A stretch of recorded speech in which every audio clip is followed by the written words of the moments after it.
नमस्ते, मैं हूं आपके साथ दिव्यांश शर्मा। क्या शिवराज सरकार में एक और बड़ा घोटाला हो गया है? क्या ये घोटाला है? क्या आरोप लग रहे हैं? बताते हैं आपको पूरी खबर। सीहोर का ये मामला है। किसानों के नाम पर करोड़ों की हेराफेरी का सनसनीखेज मामला सामने आया है, जहां सहकारिता विभाग में एक समिति के प्रबंधक ने कर्मचारियों के साथ मिलकर कई किसानों के नाम पर लोन निकाला और करोड़ों रुपए हड़प लिए।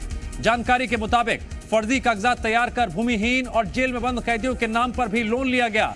मामले की शिकायत मिलने पर कलेक्टर ने समिति प्रबंधक को सस्पेंड कर जांच के आदेश दे दिए हैं।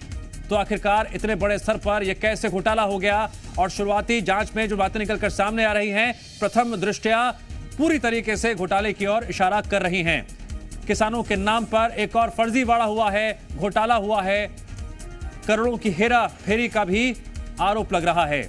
सहकारिता विभाग में एक समिति के प्रबंधक ने कर्मचारियों के साथ ऐसी मिलीभगत की कि किसानों के नाम पर लोन निकाल लिया जाता है, करोड़ों रुपए बर्बाद कर लिए जाते हैं। फर्जी कागजात कैसे तैयार कर लिए गए, कैसे भूमिहीन और जेल में बंद कैदियों के नाम पर लोन निकाल लिया गया, कौन कौन इस फर्जीवाड़े में, भ्रष्टाचार में और घोटाले में शामिल है, यह बड़ा सवाल है। मामले की शिकायत मिलने पर कलेक्टर ने फिलहाल समिति प्रबंधक को सस्पेंड कर जांच के आदेश दे दिए हैं।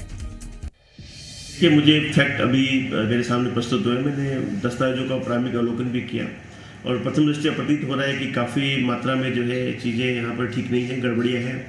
मैंने तत्काल जो महाप्रबंधक बैंक के हैं GMCCB, उनको कॉल किया है और पूरे दस्तावेज और फाइलें आहूत कर ली है और संबंधित कर्मचारी को तत्काल मैंने अटैच करके वहाँ से हटाने को बोला है ताकि जाँच प्रभावित ना हो। और जांच के बाद जो भी तथ्य आएंगे उसके आधार पर कार्रवाई करेंगे। यदि गबन और भ्रष्टाचार इसमें मिलेगा और कूटरचित दस्तावेज बैंक के साथ नुकसान किया है तो निश्चित रूप से उसकी चल अचल संपत्ति उसमें भरपाई भी करवाएंगे, उसके ऊपर FIR करके कड़ी कार्रवाई भी करेंगे। इस खबर पर और जानकारी लेने के लिए हमारे साथ दो सहयोगी जुड़ गए हैं। दिनेश नागर सीहोर में मौजूद हैं, तो अजय दुबे भोपाल में मौजूद हैं। दिनेश, आपने इस खबर को लेकर ग्राउंड रिपोर्टिंग की है। फिलहाल एक सस्पेंशन तो हो गया है, लेकिन करोड़ों के लोन का जो मामला फर्जीवाड़ा सामने आ रहा है, क्या भ्रष्टाचार हुआ है, घोटाला हुआ है, कौन कौन इसमें संलिप्त हो सकता है? किसानों के नाम पर इतनी बड़ी धोखाधड़ी कैसे हो गई? बिल्कुल दिव्यांश, मैं बताना चाहूंगा, ये लोन की जो पूरी प्रक्रिया है वो सवालों के घेरे में इसलिए है क्योंकि कई परिवार ऐसे हैं जिनको पता ही नहीं हमारे नाम पर लोन ले लिया गया है। जिसके पास 1 एकड़ जमीन थी उसको 10-10 एकड़ जमीन बताया गया। कर्मचारी जो है उनके परिजन के नाम जो है गलत उपयोग किया गया, उनके नाम पे जो है लोन लिया गया और धोखाधड़ी की गई। एक परिवार तो ऐसा है जो जेल में बंद था पिछले कई सालों से, परंतु उसके नाम पर भी लोन, पूरे परिवार के नाम पर भी लोन निकाल लिया गया। सवाल कई है, तो ये प्रक्रिया है। इस प्रक्रिया में जब लोन की राशि स्वीकृत होती है तो विड्रॉल होता है। विड्रॉल में बैंक में सरकारी बैंक है उसमें जाते हैं और कहीं ना कहीं कैशियर की इसमें मिलीभगत भी है। बैंक मैनेजर जो है, क्योंकि बिना व्यक्ति के जो पैसे निकाले हैं वो कई बड़े सवाल खड़े करते हैं कि आखिर कैसे हो गया, और कई सालों से ये चल रहा था और इस समय जो पूरा मामला खुल के आया है, इसकी कई बार जो है जांच के लिए शिकायतें भी हुई है, परंतु मामले को अटका दिया जाता है और ऐसे लोगों से दिनेश, सिर्फ समिति प्रबंधक को सस्पेंड करना, प्रथम दृष्टया क्या इशारा हो रहा है? क्या मामले पर लिपापोती हो रही है, पर्देदारी की जा रही है?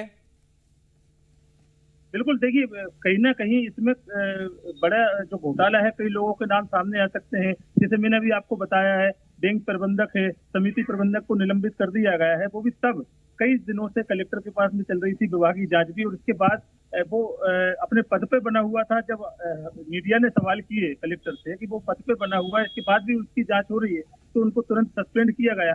ये कई सवाल पैदा होते हैं, कई सालों से इस जो मामले को दबा के रखा जा रहा था और ऐसे कई मामले हैं पिछले भी जिनमें कई मैनेजर जो है जेल की हवा खा चुके हैं। मैं अजय का रुख करूंगा। अजय, मध्य प्रदेश की जनता जानती है, आप भी जानते होंगे, मैं भी जानता हूं कि लोन लेने के लिए कितने चक्कर काटने पड़ते हैं, बैंक के अधिकारी हों, कितने कागजातों में दस्तखत कराने पड़ते हैं, एक प्रक्रिया होती है। यहां पर किसानों के नाम पर लोन ले लिया गया, पैसा हड़प लिया गया और किसी को पता भी नहीं चला। सिस्टम कैसे काम कर रहा है ये? देखिए, मध्य प्रदेश में अगर आप मध्य प्रदेश में अगर आप लोन लेने जाएंगे तो किसान को तो लोन मिलता ही नहीं है। शिवराज सिंह चौहान जिन योजनाओं की गारंटी लेते हैं वहां भी लाभ नहीं मिलता। युवाओं की गारंटी लेते हैं कि युवाओं को उद्यम क्रांति जैसे तमाम योजनाएं हैं उसमें लोन मिलेगा, वहां युवा चक्कर लगाता है उसे लोन नहीं मिलता। किसान को गारंटी है कि सहकारी बैंकों में जाइए, आपको खेती करने के लिए, किसानी करने के लिए लोन मिलेगा, वहां भी लोन नहीं मिलता। लेकिन मध्य प्रदेश फर्जीवाड़े में अव्वल है। सीहोर से आई तस्वीरें और सीहोर का घोटाला बताता है कि अगर मध्य प्रदेश के मुख्यमंत्री शिवराज सिंह चौहान के गृह जिले में स्थिति है तो समूचे मध्य प्रदेश में क्या होगा आप अंदाजा लगा सकते हैं। और कर्मचारी कितने बेखौफ हैं कि दस्तावेज फर्जीवाड़े तरीके से तैयार भी कर लिए, लोन भी ले लिए, किसानों को पता ही नहीं चला। अगर कुछ किसानों को पता न चलता तो शायद ये उजागर नहीं हो पाता। और हम और आप और मध्य प्रदेश का किसान कौन कर्जदार है, किसके नाम से ऋण मध्य प्रदेश में निकाल लिया गया, ये किसी को जानकारी नहीं है। और जब जानकारी मिलेगी तब तक दिवालियापन घोषित हो जाएगा किसान। तो किसान कर्ज में भी है और किसान को जिस तरह से मध्य प्रदेश में अलग अलग तरीकों से परेशान किया जा रहा है, किसान बेहद परेशान है। शिवराज सिंह के गृह जिले से जो मामला आया है, अगर उनके इलाके में सीएम के गृह जिले में अगर ये स्थिति है कि किसानों के नाम से कर्ज ले लिया जाता है, फर्जीवाड़ा कर दिया जाता है, कर्मचारी अधिकारी मिलकर वहां पर फर्जीवाड़ा कर रहे हैं, लेकिन कोई भी उस पर एक्शन नहीं हो रहा है। जैसा हमारे सहयोगी बता रहे थे कि वहां पर जिस तरह से कलेक्टर ने उन्हें निलंबित नहीं किया, सवाल पूछने के बाद निलंबित किया, क्या सरकार सवाल पूछने का इंतजार करती है कि मध्य प्रदेश में भ्रष्टाचार होगा, सवाल होगा, उस पे धरना प्रदर्शन होंगे, इससे भी ज्यादा हैरान करने वाली बात यह है, तस्वीरें इससे भी ज्यादा हैरान करने वाली बात यह है कि इतने बड़े स्तर पर घोटाला हो गया, करोड़ों का घपला हो गया और सिर्फ प्रवर्ती प्रबंधक को जो है सस्पेंड किया जाता है। क्या इसमें और लोग शामिल नहीं थे? क्या यह पता लगाने की कोशिश की जा रही है या फिर इस मामले के पीछे कहानी कुछ और है जिसे दबाने की कोशिश की जा रही है? दिनेश, पड़ताल कीजिए, जांचिए और अधिकारियों से बार बार सवाल पूछिए इस घोटाले में कौन कौन संलिप्त है। आप दोनों का शुक्रिया जानकारी देने के लिए।